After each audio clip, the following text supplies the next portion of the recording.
আর এটা হচ্ছে আমাদের সকালবেলা কাজ থেকে আসার পরে লিফটের জায়গা। এই যে এখানে কিছু বাংলাদেশি ভাই বসে আছে, মোবাইল দিতে আছে। এখানে দুইটা রাস্তায় ঢুকা, আর ওইখান থেকে ওইটা উঠলো আপনার যখন লিফটে থেকে নিচে নামে, তো ওই পাশ দিয়ে নামতে হয়, আর এই পাশ দিয়ে ঢুকতে হয়।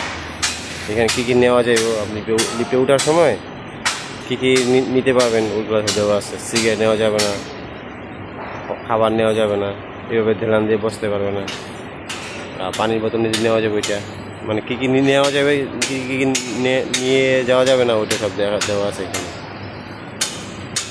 আর ওইটাছে দেখেন এভাবে উঠে আমরা প্রত্যেক দিন এভাবে যাই। সকালে গ্রাম থেকে এসে, রুম থেকে এসে এখানে এসে বসে থাকি। এটা হচ্ছে লিফট। এখন লিফট নিচে আসলে এবার উপরে যাবো কাজ করতে। এটা আমাদের রেগুলার লাইফ, এরকম করে কাজ করতে হয় আমাদের। ওই কিছু বাংলাদেশি ভাই কাজ করতেছেন।